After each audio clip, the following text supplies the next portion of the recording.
नमस्कार, मैं हूं अख्तर खान। और मैं हूँ ऐश्वर्या रावत। जी हाँ, ऐश्वर्या रावत। ये ना सिर्फ एक सफल मॉडल हैं बल्कि एक उभरती हुई एक्ट्रेस भी हैं।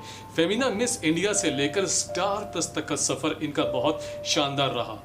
क्योंकि एक मिडिल क्लास फैमिली से ये बिलोंग करती थी तो संघर्ष तो लाजमी था, जैसे कि फैमिली को समझाना, फिर सोसाइटी आसपास की मिडिल क्लास की जो बहुत ऑर्थोडॉक्स होती है, कंजर्वेटिव होती है। इसके अलावा जिस दुनिया में ऐश्वर्या ने एंट्री करी, वहाँ के लोग ऑलरेडी बहुत ग्लैमर्ड होते हैं, कॉन्फिडेंट होते हैं और एक अलग किस्म का ऑरा होता है। और एक मिडिल क्लास के लिए, लड़की के लिए वहाँ पे जाके खुद को साबित करना, दैट वाज अ चैलेंज। तो सबसे पहले आपका बहुत बहुत स्वागत है। Thank you. एक सफल मॉडल और एक सफल एक्ट्रेस। Thank you. संघर्ष का दौर बताइए कि बहुत सारी मिडिल क्लास की लड़कियां हैं जो मिडिल क्लास फैमिली से बिलोंग करती हैं, उनका सपना होता है मॉडलिंग का, लेकिन यही सब चीज़ें देखकर वो पीछे हट जाती हैं। तो शायद आपके संघर्ष की ये स्टोरी उनको थोड़ा मोटिवेट कर पाए। जी बिल्कुल। Yes. सो हर लड़की टीनेज में एक सपना देखती है। स्कूल खत्म होते ही सबका दिमाग चलने लगता है, अब हमें ये करना है, वो करना है। जी बिल्कुल। तो मैंने भी एक ड्रीम देखा and the dream was to be a model. तो हाइट अच्छी थी, फीचर्स अच्छे थे, तो सबने बोला कि चलो let's give it a try. So सबसे पहला चैलेंज जो था वो था फैमिली को मनाना, क्योंकि being a middle class girl और a lower middle class girl it is very difficult family को समझाना। तो touchwood family was very supportive, my mother, father, brother, everyone was supportive. तो उन्होंने बोला ठीक है, अगर if you want to do it, really want to do it और आप हार्ड वर्क कर सकते हो तो जाओ।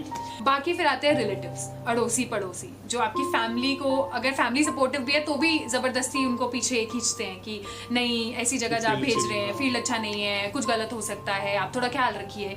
तो मेरी फैमिली वालों ने बोला कि कोई नहीं, उसको करना है सो करने दो। और वैसे भी आप किसी को समझा नहीं सकते हो, तो आपकी सक्सेस, आपका हार्डवर्क जो है वो ही लोगों का मुंह बंद करेगा।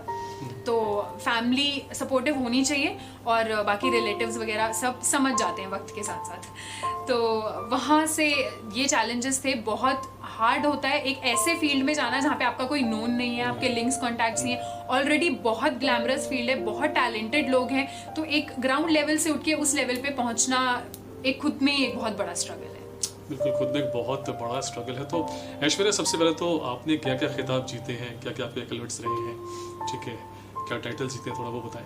जी, टाइटल्स अराउंड मैंने काफ़ी जीते हैं, बट मेन हाईलाइटेड जो है वो है FBB फेमिना मिस इंडिया में। जब मैं गई थी तो वहाँ पे मेरे को मिस टैलेंटेड मिला, मिस कंजनैलिटी मिला, और उसके बाद मैं मिस इंडिया में देहरादून में भी फाइनलिस्ट रही हूँ, जहाँ पे मुझे Miss beautiful eyes, Miss beautiful hair, so everyone was very supportive. मतलब अच्छा था। अब टैलेंट राउंड में अपना टैलेंट मैंने दिखाया, तो एवरीथिंग वाज वेरी गुड। ये फेमिना मिस इंडिया अपने आप में भारत का बहुत बड़ा मॉडलिंग के लिए टाइटल है। तो यहाँ तक का सफर, मतलब यहाँ कैसे पहुंची आप?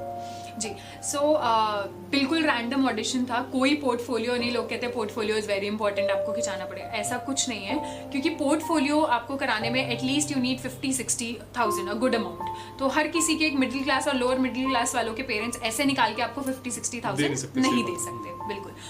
तो एक मॉर्निंग में मेरी मम्मा न्यूज़पेपर पढ़ रही थी, तो उसमें एक ऐड आया हुआ था नीचे वॉक इन ऑडिशंस का, मिस इंडिया का। तो उन्होंने बोला कि देखो आया है and you want to go into the modelling, so this is the best drop in, सो आप चले जाओ वॉक इन ऑडिशंस देने। तो मैंने बोला मम्मा नो ग्रूमिंग क्लासेस, मुझे कुछ नहीं पता, नो पोजिंग, नो पोस्चर्स, कैसे चले जाए?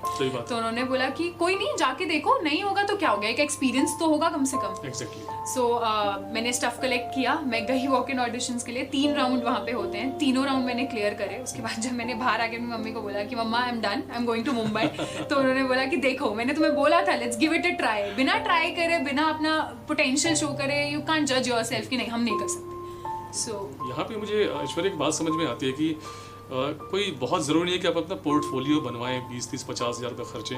आप रैंडम भी ऑडिशन दे सकते हैं, या कुछ अपने, आजकल तो मोबाइल्स भी बहुत अच्छे आ गए, कुछ फोटोज खींच के आप भेज सकते हैं। आपके पास यूट्यूब एक मीडियम है, आप कुछ नहीं है तो यूट्यूब पे ग्रूमिंग क्लासेस सर्च कीजिए, हाउ टू ग्रूम योरसेल्फ, वहीं से ले लीजिए। सो आजकल social media is a very good platform. तो ऐश्वर्या, ये बात रही मॉडलिंग की, और मेरी तो यही दुआ है कि ये सफ़र यूं ही चलता रहे। लेकिन अब मॉडलिंग से एक्टिंग की तरफ आते हैं। एक्टिंग में भी आप जो है कामयाबी के झंडे गाड़ रही हैं, स्टार प्लस और फिर दूरदर्शन और भी बड़े चैनल्स आप कर रहे हैं। और ख़ासकर मैं आपको बताऊं कि यूट्यूब पे ऐश्वर्या बहुत फेमस हो चुकी हैं। इनकी वीडियोज़ पे, इनकी एक्टिंग वीडियोज़ पे मिलियंस व्यूज़ आ रहे हैं। तो ऐश्वर्या, ये सफ़र कैसे शुरू हुआ? मॉडलिंग एक्टिंग साइमल्टेनियसली चलता है दोनों। तो लोगों ने बोला कि मॉडलिंग में you are doing good, so acting try कर लो, मे बी कुछ कोई सीरीज या मूवी सीरियल कुछ भी मिल जाए मे बी ऑब्वियसली।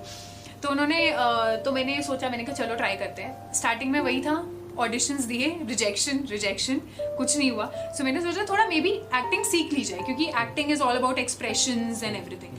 तो मैंने श्रीराम सेंटर मंडी हाउस से थिएटर ज्वाइन किया। वहाँ पे मैंने वर्कशॉप्स करी एक्टिंग की, प्लेस करे थिएटर के। उसके बाद एक दिन मुझे कहीं से रिक्वायरमेंट आई कि स्टार प्लस पे एक सीरियल आने वाला है, तो उसके लिए ऑडिशंस हो रहे हैं। तो मैंने कहा चलो चलते हैं, ऑडिशन देते हैं। मैंने ऑडिशन दिया, एवरीथिंग वाज वेरी गुड। 1 महीना, 2 महीना, 3 महीना कोई कॉल नहीं आया। बिल्कुल, मुझे लगा चलो यहाँ से भी रिजेक्शन।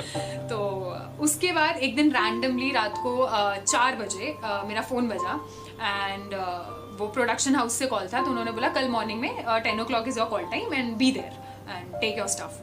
सो मुझे लगा यार रात के 4 बजे कौन सा प्रोडक्शन हाउस कॉल करता है, और इतने टाइम से कोई कॉल नहीं आया, सडनली एकदम कल के लिए ही कॉल आ गया। तो मैं कहा चलो देखते हैं। तो मैं गई और everything was very good, genuine था, सब कुछ अच्छा था। और मैंने शूट किया एयरलाइंस के लिए, स्टार प्लस के लिए।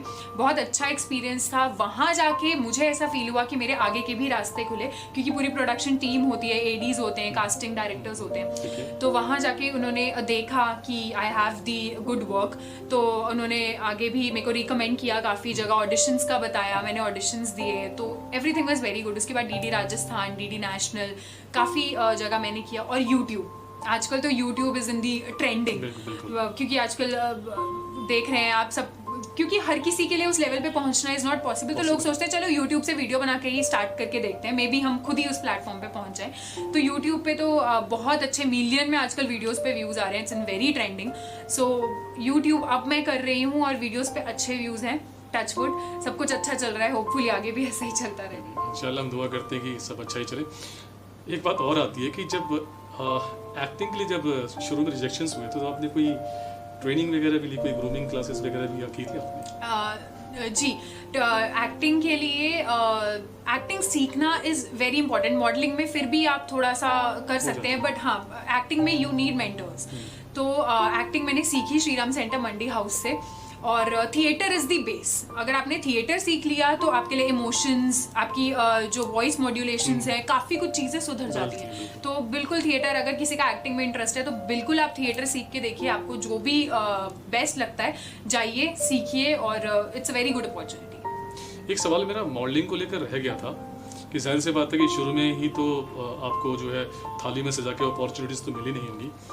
जब रिजेक्शन होता है, ठीक है, क्योंकि तो वहाँ पे किस किस किस्म के रिमार्क्स आते हैं और कैसे डिमोटिवेशन आती है, फिर आप मोटिवेट कैसे होते हैं, ये जानना बहुत ज़रूरी है। क्योंकि बहुत सारी लड़कियाँ हो सकता है बहुत फेयर ना हो, गुड हाइटेड ना हो, या फेस उनका वैसा ना हो जैसा कि एक मॉडलिंग लिए चाहिए, लेकिन फिर भी उनकी तमन्ना होती है कि नहीं हमें तो करना ही है। सो स्टार्टिंग में जब मैं जाया करती थी ऑडिशंस देने के लिए, तो लोग ऑब्वियसली आपका जाते ही प्रोफाइल पूछते हैं, आपने पहले क्या क्या किया। तो मैं बोल देती थी मैंने कुछ नहीं किया, क्योंकि नहीं किया, मैं फ्रेशर हूँ। तो वहीं से लोगों के रिमार्क शुरू हो जाते थे, आपका खड़े होने का पोस्चर थोड़ा सा ठीक नहीं है, आपके बाल बहुत लंबे हैं, थोड़े से चॉप करा लीजिए, नहीं तो आप आंटी लगती हैं, और आपकी आंखें थोड़ी सी अंदर हैं, डार्क सर्कल्स थोड़े से ज़्यादा हैं, आपके फेस के कट्स ठीक नहीं है, नहीं हो पाएगा।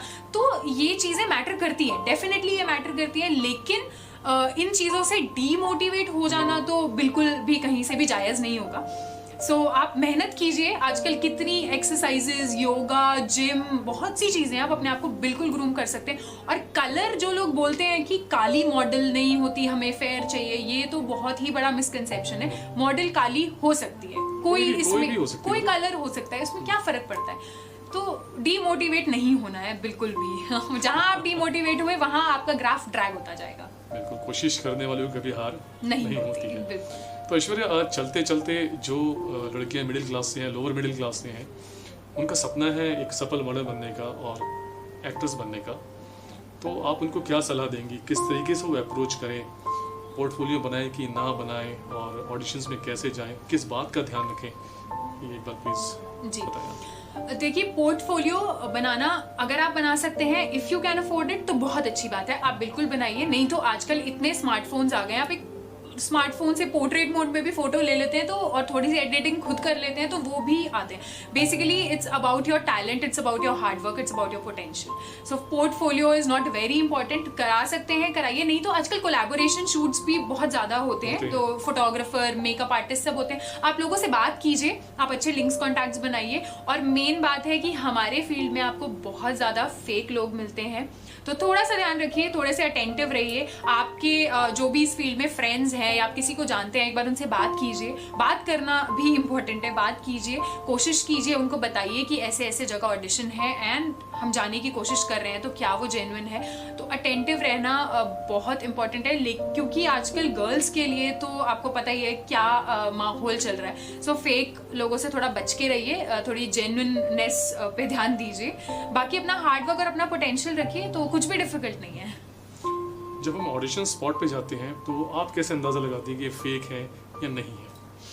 ऑडिशन स्पॉट एक तो सबसे यहाँ पे इम्पोर्टेंट होता है कि आप सराउंडिंग्स देखें, कितने लोग हैं. कैमरा होना इज इम्पोर्टेंट, लाइट्स अच्छी होनी चाहिए, माइक्स होने चाहिए ऑडिशन के लिए. और जहाँ पे आप ऑडिशन देने जाएंगे वहाँ पे आपको एक इंसान कभी नहीं मिलेगा. आप ऑडिशन देने जाएंगे, 10 लोग बाहर लाइन में ऑडिशन के लिए लगे होते हैं. जो कोई आपको बोल रहा है कि आइए होटल के रूम में आ जाइए, हम होटल का रूम बुक करते हैं, हम आपका पर्सनल ऑडिशन ले लेते हैं, उन पे मुझे लगता है आप लोगों को ट्रस्ट नहीं करना चाहिए. आप किसी के स्टूडियो में जाइए, किसी के ऑफिस में जाइए. आजकल सारी जगह ऑफिस में सेटअप्स होते हैं ऑडिशन के, तो थोड़ा सा ख्याल रखिए. एक सवाल और आ रहा है चलते चलते, वो ये है कि ये लिंक्स हम कैसे ढूंढें, कैसे पता चलेगा कि आपको जैसे कैसे आपने कैसे ढूंढा? क्योंकि बहुत सारे मेरे पास पर्सनली जब कॉल से मैसेज आते हैं तो वो ये पूछते हैं कि हमें पता कैसे चलेगी हाँ ऑडिशन हो रहा है, ये हो रहा है. लिंक्स कैसे बनते हैं?